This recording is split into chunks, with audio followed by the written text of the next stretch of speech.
Hello good morning students. तो आज हम लोग पढ़ेंगे क्लास 8 का भूगोल।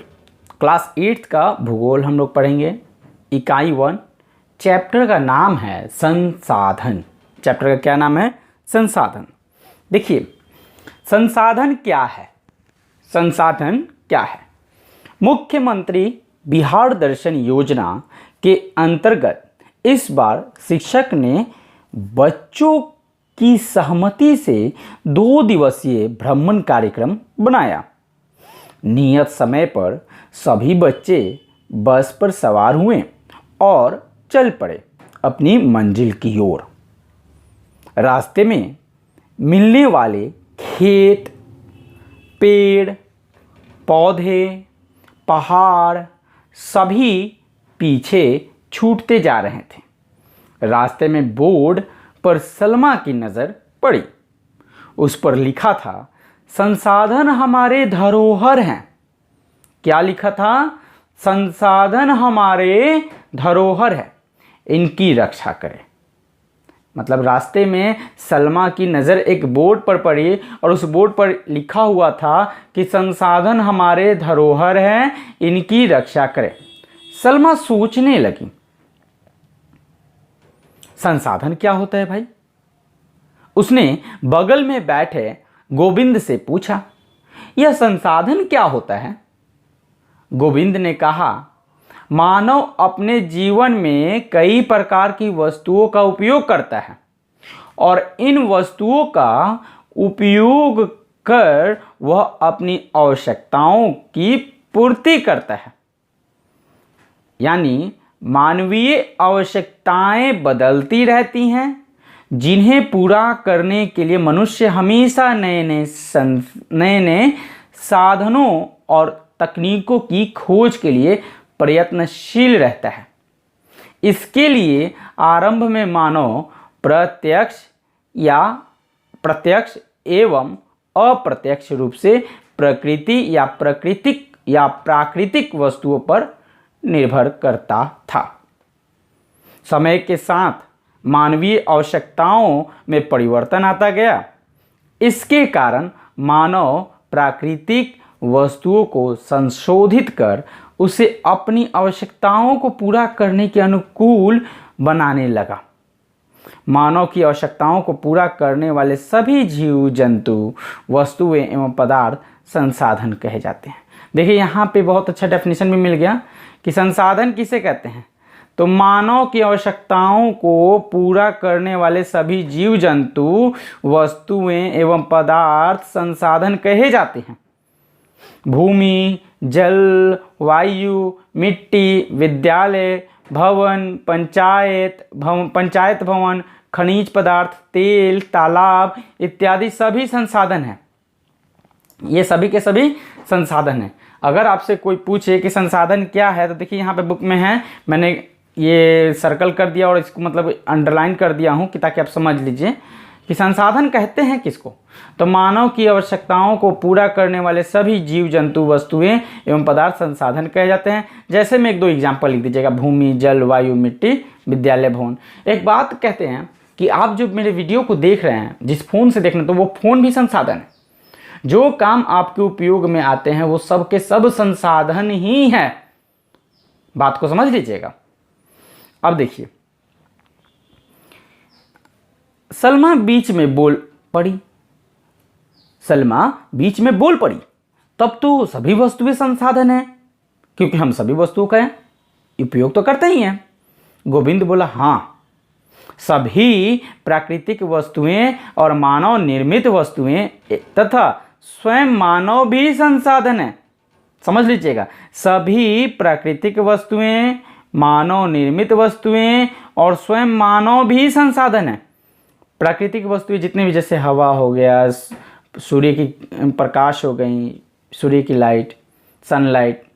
मानव निर्मित, मानव द्वारा बनाया गया, ये जो फ़ोन, आप जिस फ़ोन से वीडियो देख रहे हैं, इसको तो इंसान ही ना बनाया है, तो ये मानव निर्मित वस्तु है।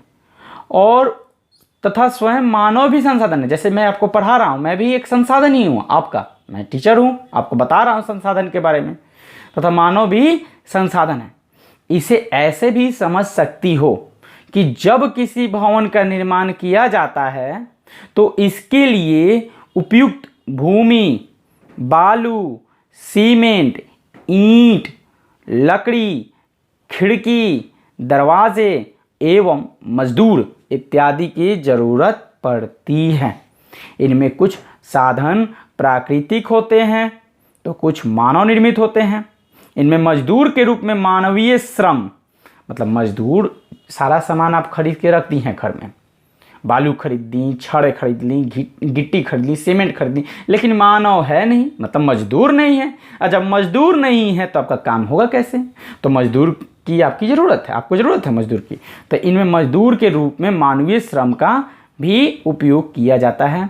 अतएव ये सभी संसाधन हैं, सबके सब क्या हैं? संसाधन हैं। अब संसाधन की उपयोगिता, अगला टॉपिक जो है संसाधन की उपयोगिता, अब हम इसे पढ़ेंगे। गाड़ी एक नदी के किनारे रुकी। शिक्षक महोदय ने कहा, बच्चों यहाँ हम लोग अल्पाहार लेंगे, मतलब थोड़ा सा कुछ भोजन वगैरह लेंगे, अल्पाहार लेंगे। नदी का किनारा काफ़ी चौड़ा था, पानी बीच में बह रहा था, दोनों ओर बालू ही बालू थे। कुछ बच्चे बालू पर दौड़ लगाने लगे तो कुछ पानी की ओर दौड़ पड़े। सलमा ने सोचा यहाँ तो रेत ही रेत है, परंतु शहर में तो गाड़ी से रेत ले जाना पड़ता है। मतलब वो जहाँ पे गाड़ी रुकी और वो सलमा देखी कि वहाँ पे बालू पर बच्चे दौड़ रहे हैं, उसी बालू को ये रेत कह रही है। बालू पर बच्चे दौड़ रहे हैं, कुछ बच्चे जो है नदी में मतलब जाके छलांग लगा रहे हैं, नदी में दौड़ते हुए जा रहे हैं। तो वो कह रही है कि परंतु हम देखते हैं कि शहर में गाड़ी में रेत को ले जाना पड़ता है, कोई वहाँ इसे फैला कर खेलने भी नहीं देता। मतलब आपका घर बन रहा है, आपने एक ट्रैक्टर बालू गिराया और उस पर बच्चे खेलेंगे तो आप तो जाहिर सी बात है कि आप उसको डांटिएगा कि बालू मत छीटो, बालू इधर उधर मत फेंको, बालू बहुत कीमती है, ऐसे तो बोलिएगा ही बोलिएगा।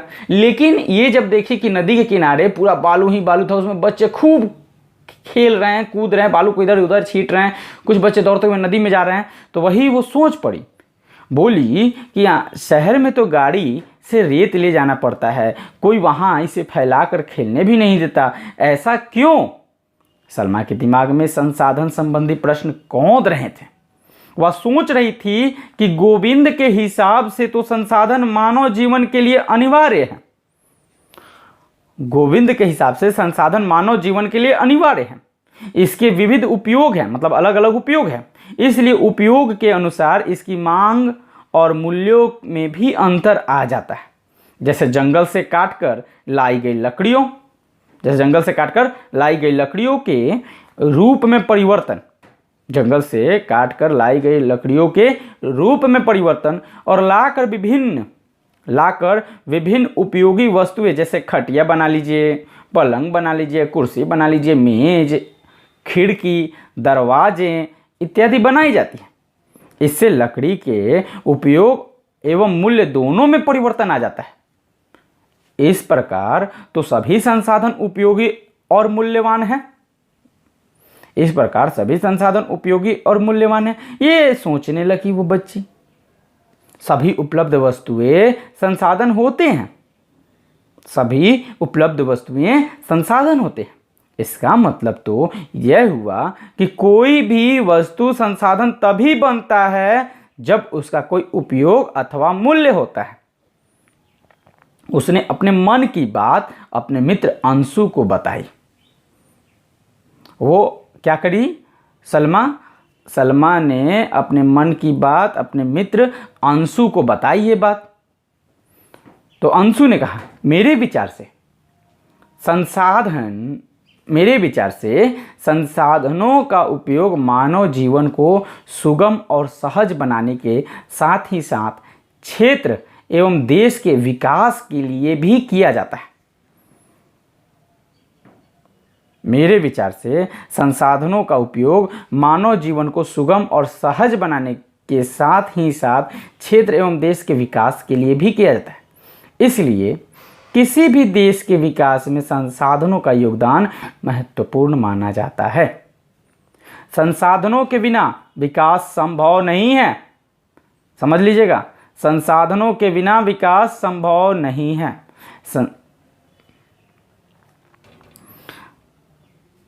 संसाधन किसी क्षेत्र के विकास के लिए आधार का काम करते हैं। हम सभी प्रतिदिन कई प्रकार के संसाधनों का उपयोग कर अपनी दिनचर्या पूरी करते हैं।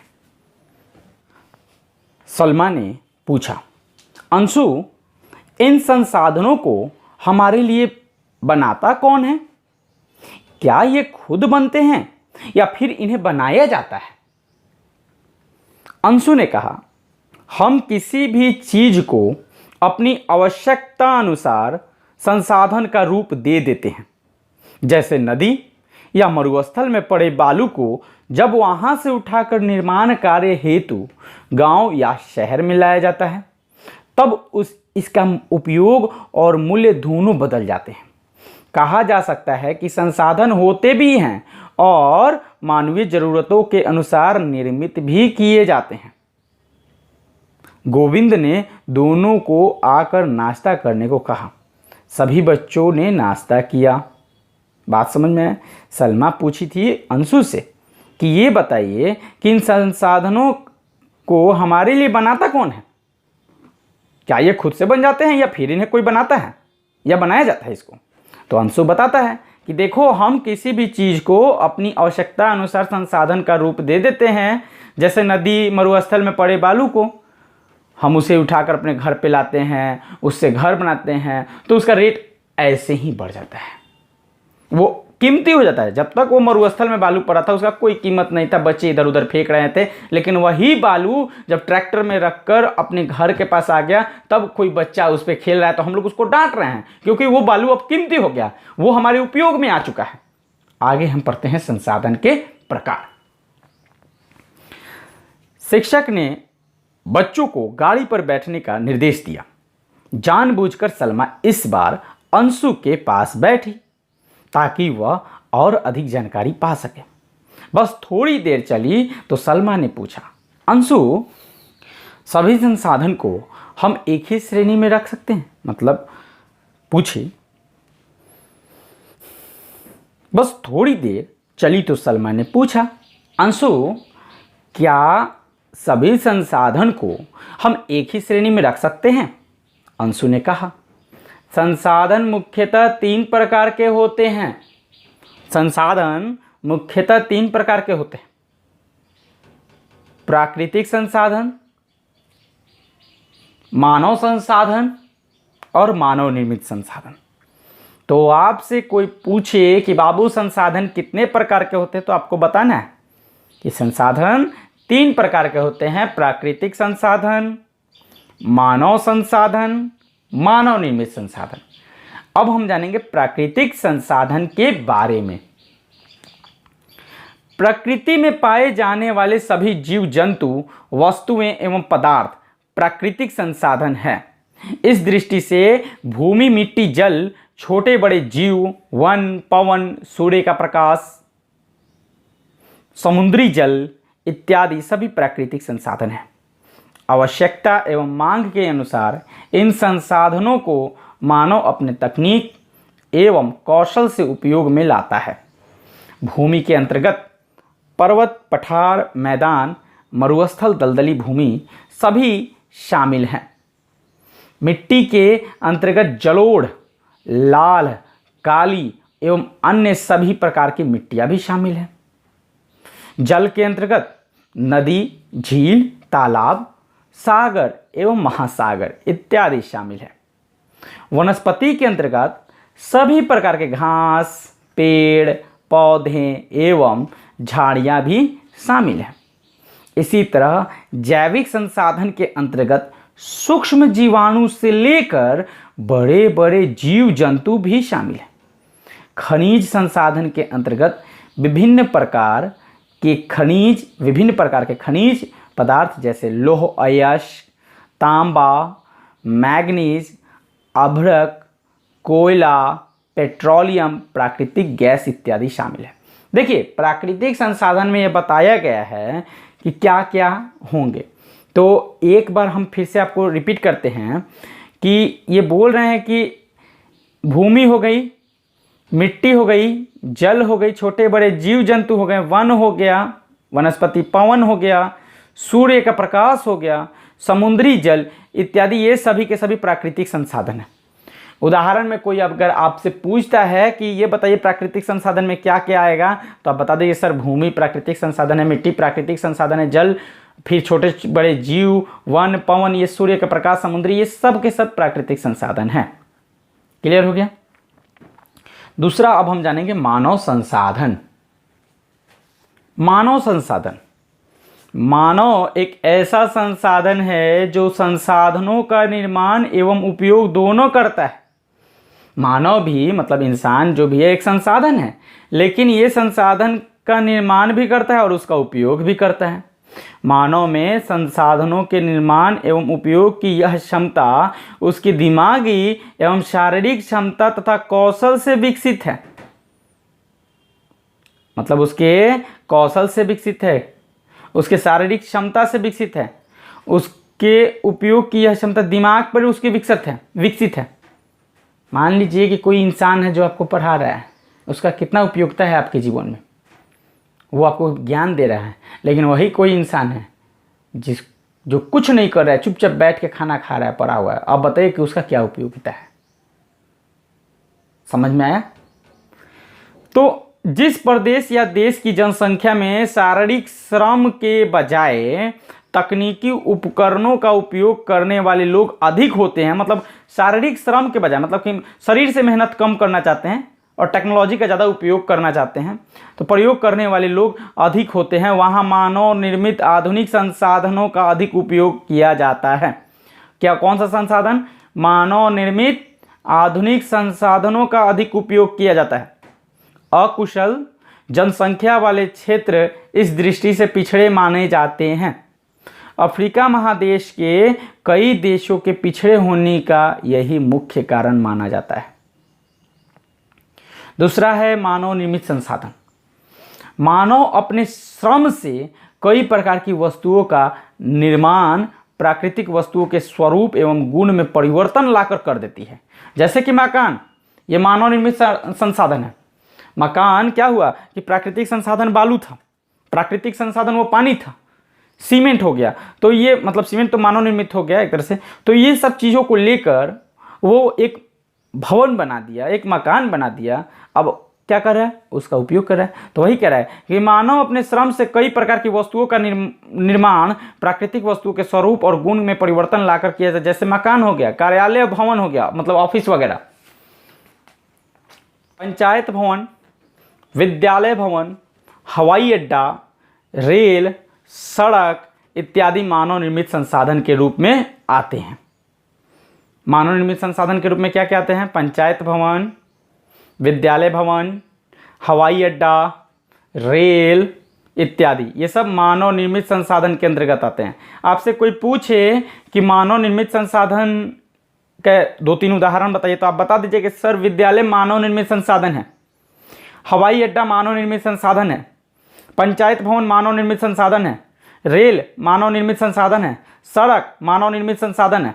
ये सब के सब मानव निर्मित संसाधन है।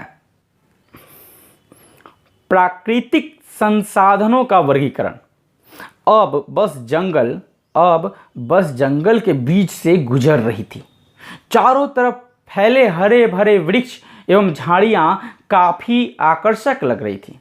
बच्चों के आग्रह पर शिक्षक ने बस रुकवाया। गोविंद, सलमा एवं अंशु एक साथ नीचे उतरे और घूमने लगे।